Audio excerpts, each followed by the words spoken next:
कहानी शुरू करने से पहले हमारी आपसे गुजारिश है कि नीचे सुर्ख रंग के बटन को दबाकर हैदर वॉइस चैनल को सब्सक्राइब जरूर कर लीजिए और साथ ही बेल आइकॉन के बटन को दबा दीजिए ताकि नई आने वाली वीडियोस का नोटिफिकेशन आपको वक्त पर मिल सके। शुक्रिया।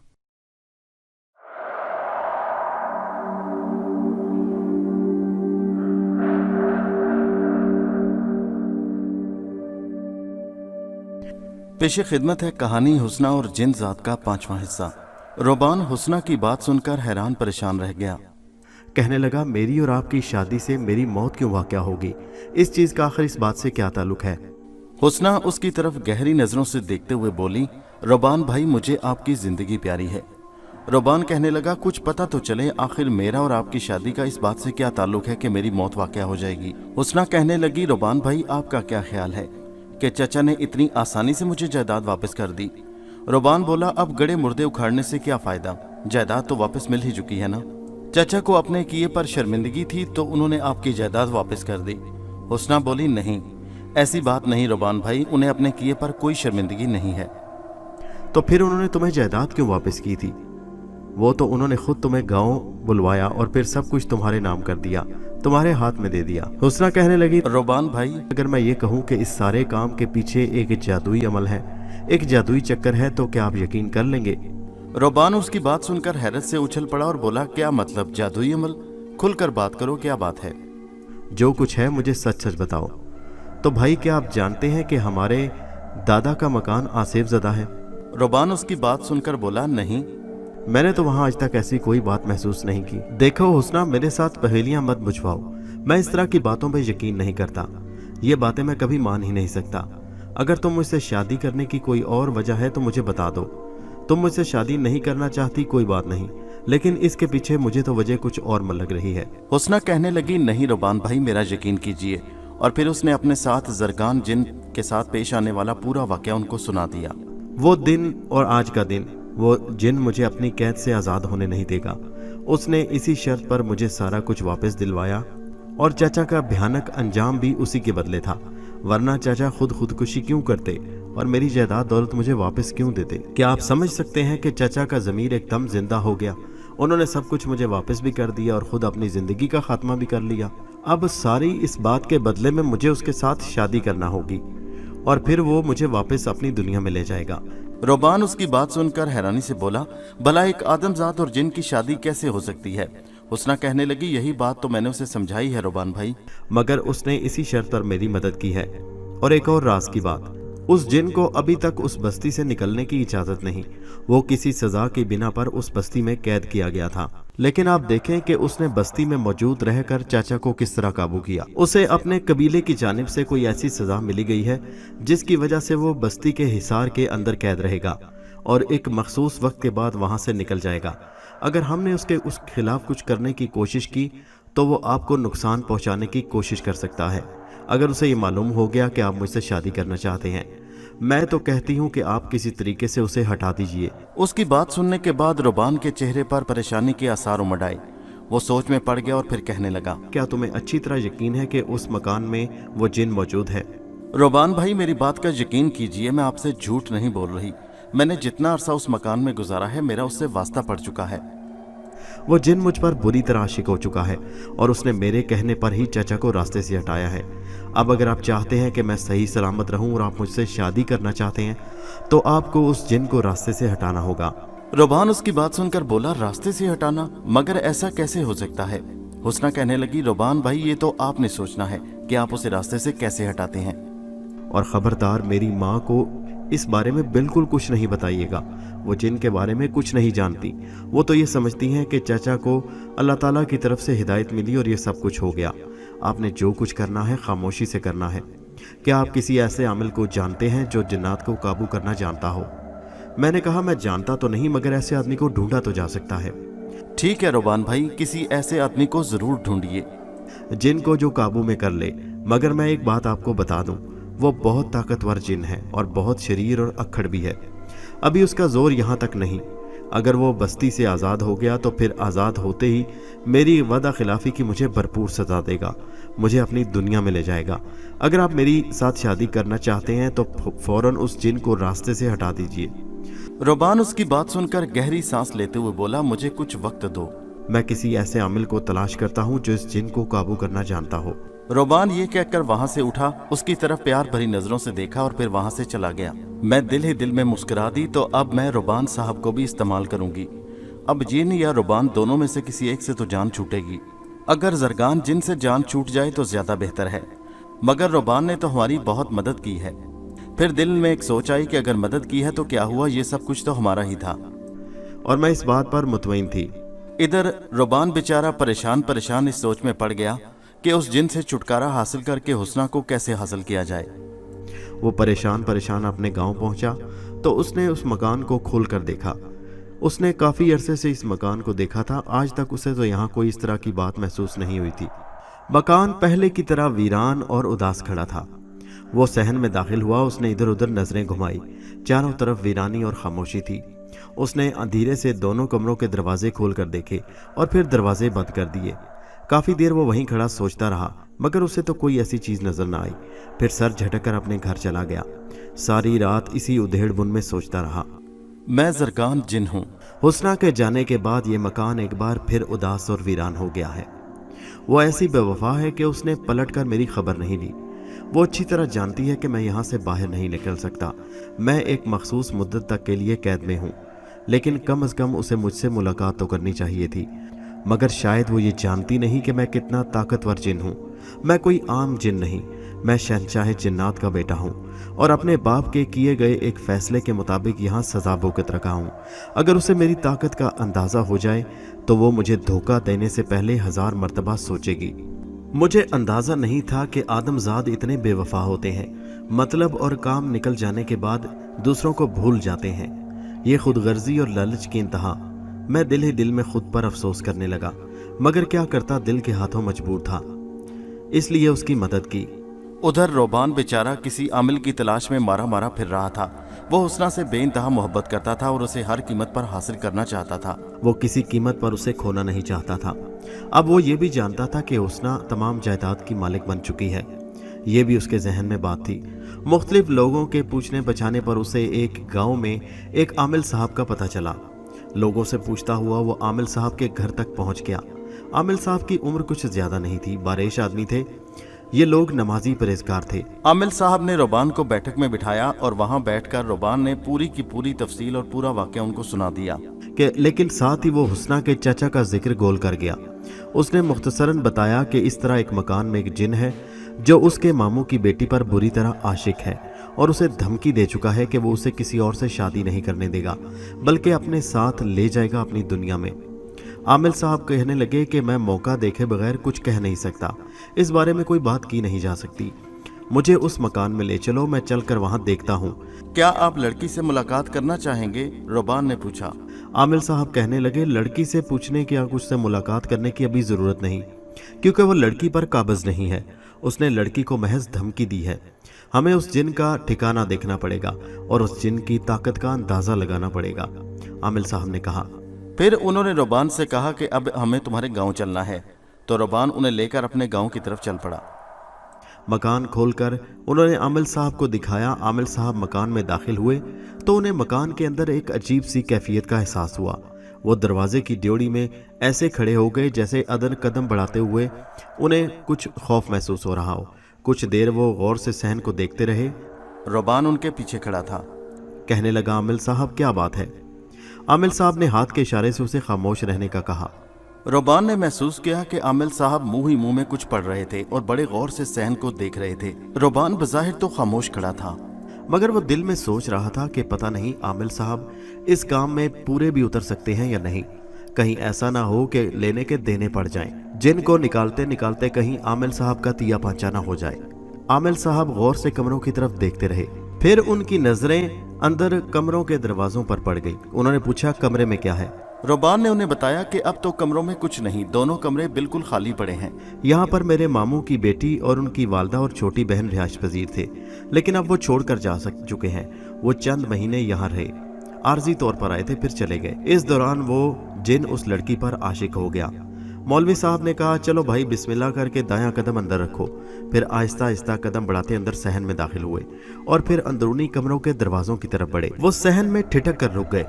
उन्होंने दोनों कमरों के दरवाजों को बगौर देखा। फिर दाएं तरफ वाले कमरे के दरवाजे पर उनकी निगाह जैसे जम सी गई। कुछ देर वहीं खड़े उस दरवाजे को घूरते रहे, फिर उस दरवाजे की तरफ बढ़े। उन्होंने आगे बढ़कर दाएं तरफ वाले कमरे के दरवाजे पर हाथ रखा और हल्का सा धक्का दिया और कमरे में कदम रखने लगे, मगर आमिल साहब को यूं धक्का लगा और वो पीछे ऐसे जा गिरे जैसे किसी ने पूरी ताकत से उन्हें उठाकर फेंक दिया हो। वो सर के बल पीछे की तरफ जा गिरे। रोबान जो पीछे खड़ा सारी सूरत-ए-हाल देख रहा था, इस अचानक मुसीबत पर हक्का बक्का खड़े का खड़ा रह गया। फौरन उसके हवास बहाल हुए तो उसने आगे बढ़कर आमिल साहब को उठाया। आमिल साहब तो जैसे उनके तो होश उड़ गए, वो बड़ी अजीब सी नजरों से कमरे की तरफ देख रहे थे। उनके गिरते ही दरवाजा दोबारा बंद हो चुका था। वो बड़ी अजीब सी नजरों से कमरे के दरवाजे की तरफ घूर रहे थे। दरवाजा बदस्तूर बंद था। वो पीछे की तरफ मुड़े और सहन में चारों तरफ निगाह दौड़ाई। फिर उन्होंने रोबान को बाहर निकलने का इशारा किया। रोबान उन्हें लिए हुए उस मकान से बाहर निकल आया और फिर रोबान उन्हें अपने घर ले आया। अंदर कमरे में लाकर चारपाई पर बिठाया और पानी वगैरह पिलाया। आमिल साहब के हवास कुछ बहाल हुए तो वो बोला, आमिल साहब आप ठीक तो हैं? लगता है कि आपकी तबीयत ठीक नहीं। आमिल साहब कहने लगे, मैं तो ठीक हूँ, मगर लगता है तुम लोगों की अब खैरियत नहीं। क्या मतलब है आपका? रोबान परेशान होकर बोला। मैं तुम्हारे घर में जबरदस्त किस्म के जिन्नात का असर देख रहा हूँ। कोई बहुत ताकतवर किस्म का जिन या जिन्नात का पूरा घराना इस कमरे में आबाद है। मैं साथ वाले पुराने मकान के उसी कमरे का जिक्र कर रहा हूँ। मैं नहीं जानता कि वो कौन है, मगर उन्होंने मुझे उस कमरे में दाखिल नहीं होने दिया। मगर आमिल साहब, आप तो उस कमरे में दाखिल हो गए थे। अरे मियाँ, मैं किसी किस्म की तैयारी के साथ नहीं आया था। मैं तो सिर्फ सूरत हाल का जायजा ले रहा था। लेकिन मुझे अंदाज़ा हो चुका है कि वो जिन्नात या जिन बहुत ताकतवर हैं। उनका मुकाबला करना इतना आसान नहीं। मेरा मशवरा है कि इस मकान को फ़िलहाल बंद कर दो। इसमें किसी किस्म की रिहाइश नहीं होनी चाहिए। मैं तो हैरान हूँ जो लोग यहाँ रहते रहे वो उनके शर से कैसे महफूज रहे। लेकिन मेरा अंदाज़ा है कि वो जिन्नात इस मकान की हद तक महदूद है। रोबान उनकी बात के जवाब में बोला, मकान तो वैसे भी बेआबाद है, लेकिन यहाँ रहने वाले अब चले गए। इसका मतलब है कि ये जिन उस लड़की के गले इसीलिए पड़ा कि वो यहाँ आकर रहती रही है। आमिल साहब कुछ देर के लिए खामोश हो गए, फिर कुछ सोच कर बोले, इसका कुछ तोड़ तो करना पड़ेगा, लेकिन मियाँ इसके लिए मुझे कुछ वक्त चाहिए। मुझे कुछ वक्त दो, मैं इसका जरूर हल तलाश करके तुम्हें बताऊंगा। वो इतना कहकर उठ खड़े हुए। रोबान उन्हें लेकर दरवाजे तक छोड़ने के लिए आया। मियाँ मोहतात रहना, उन्होंने जाते जाते कहा। उस मकान में ऐसे फजूल जाने की जरूरत नहीं। उस मकान में बड़ा जबरदस्त जिन्नात का असर है। रोबान कहने लगा, आमिल साहब आप फिक्र मत कीजिए, हमें वहाँ कोई नुकसान नहीं होगा क्योंकि हम उस मकान की तरफ बहुत कम जाते हैं। मैं जरगान जिन हूँ। मुझे हुस्ना से इस बेवफाई की तवक्को नहीं थी, मगर कोई फिक्र की बात नहीं। मेरे आज़ाद होने में मेरे अंदाजे के मुताबिक बहुत कम वक्त रह गया है। मगर उस रोज़ शाम के वक्त बड़ा अजीब वाक़या पेश आया। उस रोज़ वही लड़का जो हुस्ना का रिश्तेदार है अपने साथ एक आमिल को लेकर इस मकान में दाखिल हुआ। मैंने बंद कमरे से ही उन्हें मकान से अंदर दाखिल होते देख लिया। मेरी ज़बरदस्त ताकत के ज़रिए मुझे मालूम हो गया कि जो आदमी उस लड़के रोबान के साथ इस घर में आया है वो एक आमिल है। वो उसके इरादे मुझे ठीक नहीं लग रहे थे। मुझे अंदाज़ा हो गया कि वो शायद मेरे साथ हाथापाई करने आ रहा है। शायद हुस्ना ने चाल चली थी, वो मुझे अपने रास्ते से हटाना चाहती है। इतनी बेवफा और इतनी शातिर निकलेगी मुझे इस बात का अंदाज़ा नहीं था। उसने इस लड़के के साथ इस आमिल को भेजा था ताकि इस मकान में ही मेरा खात्मा कर दिया जाए। मैं आमिल को देखकर, उस लड़के को देखकर मुस्कुरा उठा। आमिल किसी तौर पर भी मेरा मुकाबला नहीं कर सकता था। वो कमज़ोर सा छोटी छोटी दाढ़ी वाला आमिल किसी तौर भी मेरे मुकाबले का नहीं था। वो अंदर सहन में दाखिल हुआ और वहीं खड़ा होकर इन कमरों की तरफ देखने लगा। फिर उसकी नज़र उस कमरे पर ठहर गई जिसमें मैं मौजूद था। फिर वो आगे बढ़ा, उसने कमरे के दरवाजे पर हाथ रखा और दरवाजे को धक्के से खोलने की कोशिश की। मैंने ज़ोर से फूंक दरवाजे की तरफ मारी और फिर आमिल पीछे की तरफ गिर पड़ा। आमिल बेचारा घबरा गया। रोबान और वो थोड़ी देर वहीं खौफजदा खड़े रहे और फिर वहां से चले गए। मैं चाहता तो उस लड़के और आमिल का गला वहीं घोंटकर उन्हें जान से मार डालता, मगर वो दोनों बेगुनाह थे। उन्हें तो महज इस्तेमाल किया जा रहा था और मुझे इस बात का इदराक था कि उन्हें इस्तेमाल करने वाली सिर्फ हुस्ना थी। उन दोनों को एक मक्खी की तरह मसलना मेरे लिए कोई मुश्किल नहीं था, लेकिन मुझे उनकी मौत पर बड़ा अफसोस होता और मुझे दुख इस बात का था कि अभी मैं इस बस्ती से बाहर कदम नहीं रख सकता था। शहंशाह जिन्नात ने बस्ती के इर्द गिर्द मेरे लिए हिसार कायम कर रखा था ताकि मैं बस्ती से बाहर कदम ना निकालूं, क्योंकि मैं काफ़ी शरीर वाक़या हुआ था और वो नहीं चाहते थे कि मैं जाके अपनी शरारतों से अदमज़ादों को तंग करूं। मैं काफ़ी देर तक सोचता रहा। मुझे वाकई बहुत दुख हुआ था कि अब इसका क्या करना चाहिए। उस आमल की तरफ से मुझे खतरा था। बेशक वो कमज़ोर था, मेरे मुकाबले का नहीं था, लेकिन मेरे लिए ख़तरनाक भी साबित हो सकता था। मैं इन बेगुनाह लोगों को मारना नहीं चाहता था। उस लड़के का भी बज़ाहिर तो कोई कसूर नहीं नज़र आ रहा था, मगर वो अपनी ज़िद पर अड़े रहे और मुझे मारने से बाज ना आए तो फिर अपने नुकसान के जिम्मेदार वो खुद होंगे। इधर आमिल साहब अपने घर पहुंचे तो बड़े परेशान थे। आज उन्हें बड़ी जिल्लत का सामना करना पड़ा था। रोबान के सामने उनकी बड़ी सुबकी हुई थी। पहली दफ़ा उन्हें इस कदर शर्मिंदगी उठानी पड़ी और वो वहाँ से उठकर चले आए। वो उसके मुकाबले के लिए तैयार थे, मगर अभी दिल में सोच रहे थे कि उस जिन का मुकाबला करना इतना आसान नहीं। लेकिन अब तो इज्जत बेइज्जती का मामला है। जाहिर है आमिल साहब मुख्तलिफ जगहों पर जाते थे। अगर उनकी शोहरत बिगड़ जाती तो फिर उनका काम खराब हो जाता। एक दफ़ा कोशिश करने में कोई हर्ज नहीं, मगर साथ ही साथ उन्हें अपनी जान का खतरा भी महसूस हो रहा था। 2 रोज़ बड़े इत्मीनान और सुकून से गुजर गए। तीसरे रोज रोबान आमिल साहब के पास दोबारा पहुंच गया और आमिल साहब की मिन्नतें करने लगा। देखें आमिल साहब, आपको ही अब कुछ करना है। आमिल साहब कहने लगे, देखो मियाँ, बड़ा मुश्किल काम है, इसमें जान का भी खतरा है। रोबान ने नोटों की बड़ी सी गट्ठी उनके सामने रखते हुए कहा, आमिल साहब, मैं इससे भी ज्यादा आपकी खिदमत करूंगा। आमिल साहब कहने लगे, रुपए उठाकर जेब में रखो, मुझे रुपयों की कमी नहीं। पहले काम हो जाने दो, बाकी बाद में देखा जाएगा। मैं चलने को तैयार हूँ, लेकिन मुझे तुम्हारे घर रहकर कुछ अमल करना पड़ेगा और उस जिन की हकीकत मालूम करनी पड़ेगी कि वो कौन है, कितने हैं, तादाद में कितने हैं, कहाँ डेरा जमाए बैठे हैं और उनका हल कैसे किया जा सकता है। रोबान कहने लगा, बिस्मिल्लाह, आप मेरे साथ जरूर चलिए। और फिर आमिल साहब को लिए अपने घर पहुंच गया। उन्हें बैठक में आराम से बिठाया, उनके लिए चारपाई और सोने का बंदोबस्त किया। वो कहने लगे, मियाँ, मैं यहाँ सोने के लिए नहीं आया, मुझे यहाँ रात जाकर तुम्हारे सहन में कमल करना है। रात को मैं उसे बाहर निकालने पर मजबूर कर दूंगा। तुम लोगों की मुदाखलत दरकार नहीं, तुम आराम से सो सकते हो। रोबान ने सर हिला दिया और उन्हें कहने लगा, हमारी तरफ से किसी किस्म की कोई मुदाखलत नहीं होगी। मौलवी साहब रात देर गए तक अपने कमरे में बैठकर कुछ पढ़ते रहे। जो ही रात 12 बजे का वक्त हुआ, मौलवी साहब कमरे से बाहर निकल आए। आमिल साहब सहन में चौकड़ी जमाकर बैठ गए। उनका रुख उस दूसरे मकान की तरफ था जिसकी दीवार के साथ एक दरवाज़ा था जो वो उस मकान की तरफ खुलता था। रोबान के मकान और उस मकान के दरमियान में एक दीवार थी और उस दीवार में एक दरवाज़ा था जो दोनों मकानों में आने जाने के लिए इस्तेमाल होता था। वो कुछ पढ़ कर आसमान की तरफ देखते, फिर एकदम से उठ खड़े हुए और फिर रोबान के मकान से उस दीवार की तरफ बढ़े जिसके पार दूसरा मकान था। वहां पर एक दरवाज़ा था। उन्होंने आगे बढ़कर दरवाज़ा खोला तो अब दूसरे मकान का सहन साफ नजर आ रहा था। सहन में नजर पड़ते ही आमिल साहब के 14 तबक रोशन हो गए। वो जो कोई भी था पूरी आबोताब के साथ सहन के ऐन बीचों बीच खड़ा था। मौलवी साहब ने उस सहन में कदम नहीं रखा, बल्कि इधर ही रोबान के सहन में खड़े खड़े कड़क कर पूछा, कौन है बे तू खबीस, और क्यों इस मासूम लड़की के पीछे पड़ा है? वो लड़की से क्या चाहता है तू?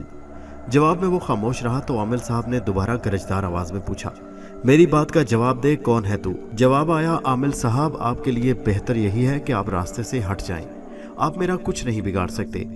वो जो कोई भी था उसके मुंह से भारी भरकम आवाज निकली। आमिल साहब एक लम्हे के लिए लर्ज गए और उसकी तरफ गौर से देखते हुए बोले, अच्छा मैं अभी तेरा कुछ करता हूँ। फिर जेब से एक कागज का टुकड़ा निकाला, उसे फूंक मारकर उसे उस सहन की तरफ उछाल दिया। सहन में गिरते ही कागज के टुकड़े में आग लग गई।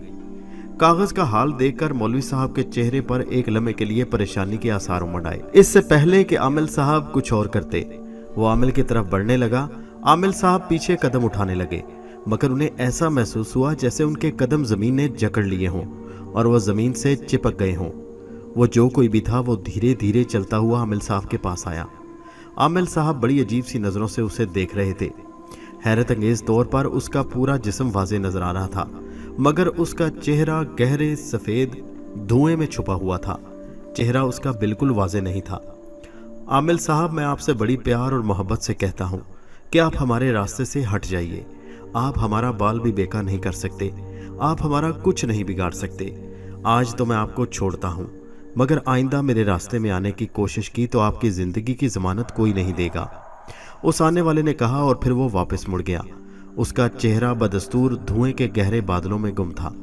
चलते चलते वो सहन के ऐन बीचों बीच जाकर खड़ा हो गया और फिर आमिल साहब की नज़रों के सामने वहाँ से गायब हो गया, जैसे वहाँ पर सिरे से उसका कोई वजूद ही ना हो। اس کے غائب ہوتے ہی عامل صاحب کو ایسا محسوس ہوا جیسے زمین نے ان کے قدم اچانک چھوڑ دیے ہوں۔ عامل صاحب فوراً واپس مڑے اور بھاگتے ہوئے اپنے کمرے میں داخل ہو گئے۔ دروازے کو کنڈی لگائی اور بستر پر گر کر اپنے سانس درست کرنے لگے۔ صبح ہوتے ہی عامل صاحب نے روبان کو خدا حافظ کہا اور اپنے گھر کی طرف چل دیے۔ روبان بیچارہ تو ان سے پوچھتا ہی رہ گیا کہ مولانا صاحب آخر معاملہ کیا ہے، آپ کیوں ایسے بھاگ رہے ہیں؟ آپ کیوں جان چھڑا کر بھاگ رہے ہیں؟ وہ کہنے لگے میاں اس جن سے مقابلے کا تصور اپنے ذہن سے نکال دو۔ میں نے کہا تھا نا کہ وہ جن بہت طاقتور ہے۔ ارے میاں میں یقین سے کہتا ہوں کہ وہ کوئی عام جن نہیں، وہ بہت طاقت رکھتا ہے۔ میں دیکھ چکا ہوں، میرا عمل کبھی غلط بات نہیں بتاتا۔ اتنا کہہ کر عامل صاحب چلے گئے۔ روبان انہیں جاتا ہوا دیکھتا رہا اور سر پکڑ کر بے بسی سے بیٹھ گیا اور سوچنے لگا کہ اب کیا کیا جائے۔ اب کیسے اس جن سے اس حسنہ کو چھڑواں؟ میں زرکان جن ہوں۔ مجھے یقین تھا کہ وہ لڑکا اس عامل کو لے کر واپس نہیں آئے گا، مگر وہ پھر اسی عامل کو لے کر آیا اور اس عامل نے رات کو مجھے کمرے سے باہر نکالنے کا عمل شروع کر دیا۔ میں اس کے عمل پورا کرنے سے پہلے ہی صحن میں آ گیا، مگر میں اس پر اپنی شکل واضح نہیں کرنا چاہتا تھا۔ وہ سمجھ رہا تھا کہ وہ مجھ پر قابو پا لے گا، لیکن میں نے اسے خبردار کیا اور اسے سمجھایا کہ وہ میرے راستے میں نہ آئے۔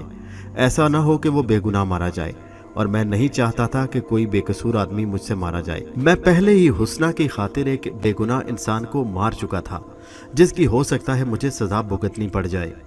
وہ گنہگار تھا، یہ بے گناہ، وہ حسنہ کا گنہگار تھا، میرا نہیں، اس لیے میری طرف سے وہ بے گناہ ہی مارا گیا تھا۔ میری بستی میں یہ بات پہنچنے میں دیر نہیں لگتی کہ میں نے ایک اور بے گناہ انسان کو مار ڈالا ہے۔